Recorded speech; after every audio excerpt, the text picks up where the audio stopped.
الحمد لله رب العالمين والصلاة والسلام على سيد المرسلين محمد وعلى آله وأصحابه أجمعين. أما بعد فقد قال الله تبارك وتعالى في كلامه المجيد والفرقان الحميد بعد أعوذ بالله من الشيطان الرجيم بسم الله الرحمن الرحيم. وأما الذين سعدوا ففي الجنة خالدين فيها ما دامت السماوات والأرض عطاء غير مجزوز. وقال النبي صلى الله عليه وسلم اذكروا محاسن موتاكم. وقال بعض الصالحين طوبى لمن طال عمره وحسن خلقه. صدق الله العظيم وصدق رسوله النبي الكريم ونحن على ذلك من الشاہدین والشاکرین. بڑے افسوس کے ساتھ یہ کہنا پڑ رہا ہے کہ جو ہمارے استاذ محترم استاذ حدیث دارالعلوم دیوبند حضرت مولانا مفتی سعید احمد صاحب پالن پوری، جس کو ہم ابھی تک دامت برکاتہم العالیہ زیدہ مجدہم اطال اللہ عمرہم وغیرہ کے الفاظ سے یاد کرتے تھے، آج ان کو بادل ناخواستہ رحمہ اللہ قدس سرہ کہنا پڑ رہا ہے. حضرت کی زندگی بہت ہی سبق آموز زندگی تھی. حضرت مفتی صاحب رحمۃ اللہ علیہ کے والد کا نام جناب یوسف صاحب رحمۃ اللہ علیہ تھا. حضرت نے کالڑا نام کے ایک گاؤں میں جنم لیا جو پالن پور سے نزدیک ہوتا ہے، اور اسی کی طرف منسوب کرتے ہوئے حضرت کو حضرت مولانا سعید احمد صاحب پالن پوری دامت برکاتہم العالیہ کہا جاتا رہا. الغرض مکتب میں ابتدائی تعلیم حاصل کی اسی گاؤں کے مکتب میں پڑھتے تھے، اور پھر اس کے بعد پالن پور کے ایک مدرسے میں جس کا نام سلم العلوم تھا وہاں کا رخ کیا، وہاں سے علم حاصل کیا. اس کے بعد مظاہر العلوم سہارنپور کا رخ کیا اور وہاں پر بھی تعلیم حاصل کی، اور پھر تکمیل کے لیے دارالعلوم دیوبند میں پہنچے اور وہاں پر آپ نے دور حدیث شریف پڑھا اور اساتین امت سے فیض حاصل کیا، اور اس کے بعد افتاء بھی کیا. تو حضرت رحمہ اللہ کی زندگی مجھ سے زیادہ آپ لوگ جانتے ہوں گے یا بہت سارے لکھنے والے اور بتانے والے ہیں، لیکن یہاں پر صرف اس لیے حاضر ہوا ہوں تاکہ حضرت کی زندگی سے جو اسباق مجھ کو ملے ہیں آپ تک ان کو پہنچانے کی کوشش کروں. تو حضرت رحمہ اللہ کی ایک خاص بات اور ایک خصوصیت اس ناچیز کو جو نظر آئی وہ ہے قرآن سے محبت. حضرت کی زندگی کو اگر ہم دیکھیں تو شروع سے حضرت نے عالم کورس کیا، اس کے بعد افتاء کا نصاب پورا کیا، اور پھر اس کے بعد خود اپنے بڑے بھائی ہوتے ہوئے سب بھائیوں میں سب سے بڑے بھائی تھے، تو ایک آدمی عالم ہونے کے بعد مفتی ہونے کے بعد پھر اس کے بعد حضرت نے حفظ کیا، حفظ قرآن مجید سے سرفراز ہوئے، پھر اپنے بھائیوں کو بھی حفظ کرایا، اور اس سے بڑی بات یہ ہے کہ شادی ہونے کے بعد اپنی اہلیہ محترمہ کو بھی انہوں نے حافظ بنایا، اور وہی اہلیہ ان کی آنے والے بہوؤں کو حافظ بنائی. جب تک وہ اہلیہ ان کی زندہ تھیں تو اپنی بہوؤں کو انہوں نے حافظ بنایا. حضرت نے خود ایک درس میں کہا ہے کہ ان کی اہلیہ کے انتقال کے بعد جو بہویں آئی ہیں وہ ابھی تک حافظ نہیں بنی ہیں. اس وقت انہوں نے کہا تھا، اب کی حالت معلوم نہیں. بہرحال ان کی زندگی میں قرآن شریف کا عشق اتنا جھلکتا تھا.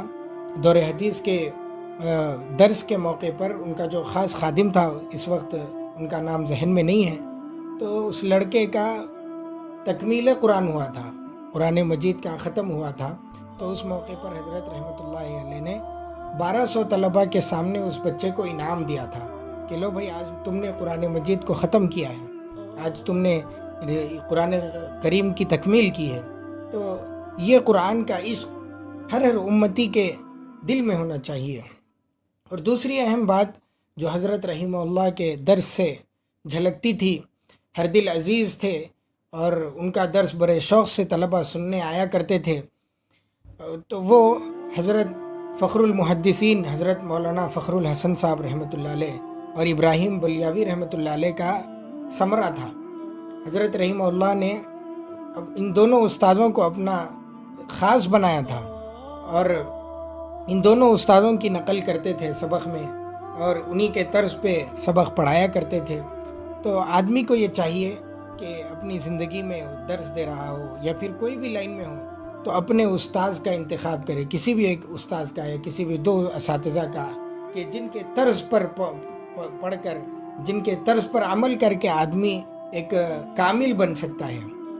اور ویسے تو حضرت رحمہ اللہ کی بہت ساری تصانیف ہیں، تو اس میں خاص طور پر حضرت رحمہ اللہ نے 2 اکابر کی کتابوں کو اپنا سرچشمہ بنایا، اپنا ٹارگٹ بنایا۔ وہ یہ کہ حضرت مولانا شاہ ولی اللہ محدث دہلوی رحمۃ اللہ علیہ، ان کی کتابوں پر بھی حضرت نے کام کیا، تسہیل کا، حاشیے کا، عربی میں بھی اردو میں بھی الفوز الکبیر کی انہوں نے تسہیل کی ہے، اور پھر حجت اللہ البالغہ کی شرح اردو میں بھی لکھی ہے، رحمت اللہ واسعہ، اور اس کا حاشیہ عربی میں بھی لکھا ہے۔ اور اسی طرح حجت الاسلام حضرت مولانا قاسم نانوتوی رحمۃ اللہ علیہ کی کتابوں پر بھی بہت سارا کام کیا ہے۔ ایک سلسلہ ہی ہے جس کے اندر حضرت نے قاسم نانوتوی رحمۃ اللہ علیہ کی علوم پر توجہ دلائی ہے۔ تو ہم کو بھی اس طرح کرنا چاہیے کہ ہمارے اکابرین میں ہم کو جو اچھے لگتے ہوں، جن کا طرز ہم کو اچھا لگتا ہو، جن کی کتابیں ہم کو اچھی لگتی ہو، جن سے ہم متاثر ہوں، ان کی کتابوں کا انتخاب کریں، ان کی کتابوں کو غور سے پڑھیں، ان کی کتابوں کے اندر ہم کو دلچسپی پیدا کرنا چاہیے، اور اسی طرح مہارت حاصل کرنا چاہیے۔ تیسری بات جو سب سے اہم اور حضرت کی زندگی سے لینے والی چیز ہے، جو سبق ہے، وہ یہ ہے کہ مستقل مزاجی۔ کبھی ایسا نہیں ہوتا تھا کہ حضرت دیوبند میں موجود ہوں اور سبق کو نہ آئے، بلکہ پابندی سے سبق پڑھاتے تھے، اور سبق کا بھی عالم یہ ہوتا تھا، جس طرح سے پہلا سبق ہوتا تھا اسی طرح سے آخری سبق بھی ہوتا تھا۔ ایسا نہیں کہ شروع میں بہت ساری لمبی لمبی تقریریں کر دیے اور اس کی تشریحات ہو گئی اور آخر میں صرف ورق گردانی ہو جا رہی، ایسا نہیں ہوتا تھا، بلکہ مستقل مزاجی سے حضرت پڑھاتے تھے۔ پہلے دن کا سبق اور آخری دن کا سبق اس کے اندر وہی رفتار ہوتی تھی۔ تو آج کل کے ہم جیسے علماء کو چاہیے کہ حضرت کی زندگی سے سبق لیں کہ کیسے پڑھایا جاتا ہے اور کیسے اس کے اندر مستقل مزاجی کی ضرورت ہوتی ہے۔ اور اس کے ساتھ ساتھ حضرت رحمہ اللہ اپنے شاگردوں کا حوصلہ بھی بڑھاتے تھے۔ کبھی ایسا نہیں ہوا کہ حضرت کے سامنے کسی طالب علم کی کارکردگی پیش کی گئی ہو اور حضرت نے اس کو ٹھکرا دیا ہو، بلکہ میرے ایک اور استاذ ہیں جن کا نام حضرت مولانا مفتی تبریز عالم صاحب قاسمی دامت برکاتہم ہیں، جو دارالعلوم حیدرآباد میں پڑھاتے ہیں۔ انہوں نے اپنی کتاب کا نام ہے اسلام کا نظام سلام و مصافحہ، انہوں نے اپنی کتاب حضرت کی خدمت میں پیش کی کہ حضرت میری یہ کتاب آپ کی خدمت میں پیش ہے۔ تو حضرت رحمہ اللہ نے کتاب کو دیکھا اور پھر انعام کے طور پر مفتی تبریز عالم صاحب کو 1000 روپے عنایت فرمائے۔ اس وقت 1000 کی نوٹ چلتی تھی۔ بہرحال یہ حوصلہ افزائی ہوتی ہے کہ طلباء کی حوصلہ افزائی ہو، کیسے ترقی کریں۔ تو یہ عنصر، یعنی ایک کامیاب استاذ کا عنصر حضرت رحمہ اللہ کے اندر بالکل کمال درجے پر پہنچا ہوا تھا۔ اور 1 سال کا عرصہ جس میں احقر دارالعلوم کی زندگی بتایا ہے، اس 1 سال کے عرصے میں جو حضرت رحمہ اللہ کی زندگی پر غور کیا تو 2 سنتوں کا حضرت خاص طور پر طلباء کو حکم فرماتے تھے اور اس کی تاکید فرماتے تھے۔ اس میں تو پہلا ہے سلام کو عام کرو، سلام کو عام کرو، اور یہ کہتے تھے کہ سلام تو دیوبند کا امتیاز ہے، سلام کو خوب پھیلاؤ۔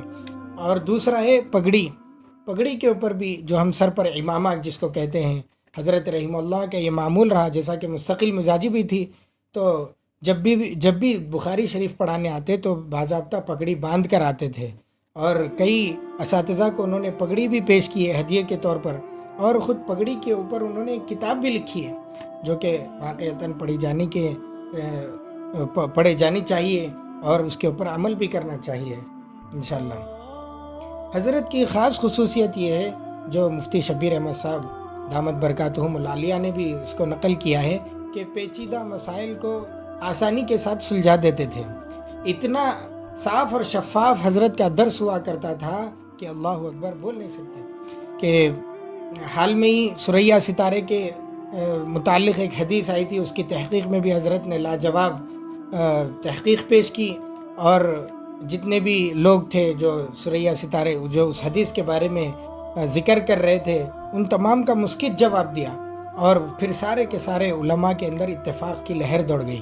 تو یہ چیز ہوتی ہے حضرت کے اندر پیچیدہ مسائل کو حل کرنے کا ایک عجیب گر تھا۔ اللہ تعالی ہم سب کو ان صفات پہ عمل کرنے کی توفیق عطا فرمائے۔ بہرحال لوگ حضرت کی علمی زندگی کو دیکھے ہیں، اور اس کے ساتھ ساتھ کتابی زندگیوں کو، ان کی تصانیف کو دیکھے ہیں۔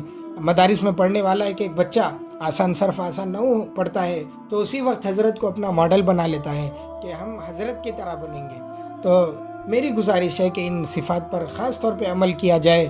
میں تو ادنا سا طالب علم ہوں، جتنی چیزیں ان سے سیکھی تھی بتا دیا، لیکن یہ بھی یاد رکھے کہ حضرت بھی ذکر و اذکار اور سلوک میں پیچھے نہیں تھے۔ حضرت رحمہ اللہ کو دو بڑے اکابرین امت سے بیعت اور اجازت حاصل تھی، مظفر حسین صاحب سہارنپوری دامت برکاتہم، ان سے بھی حضرت کو خلافت اور اجازت دونوں بھی ہے، اور پھر اسی طرح محمود الحسن صاحب سہارنپوری رحمۃ اللہ علیہ، جو کہ حسین احمد مدنی رحمۃ اللہ علیہ کے تلامذہ اور ان کے خلفاء میں سے ہیں، ان سے بھی حضرت کو بیعت اور اجازت حاصل تھی۔ ہمارے استاد محترم مولانا عطاء الرحمن صاحب دامت برکاتہم لکھتے ہیں ان کے بارے میں، حضرت کے بارے میں، کہ حضرت کا دل آب زمزم کی طرح صاف تھا، دماغ آسمان کی طرح بلند تھا، نظر آفتاب کی طرح روشن تھی، علم سمندر کی طرح گہرا تھا، زبان شہد کی طرح میٹھی تھی، اور شگفتہ مزاجی پھولوں کی طرح تھی۔ تو یہ تمام صفات ہم اپنے اندر لانے کی کوشش کریں۔ اللہ تعالیٰ استاد محترم کو غریق رحمت فرمائے، اور پورے شاگرد اور جتنے بھی ان کے متعلقین ہیں ان تمام کو صبر جمیل عطا فرمائے، حضرت کو اپنے شان جزا عطا فرمائے۔ آمین۔ وآخر دعوانا الحمدللہ رب العالمین۔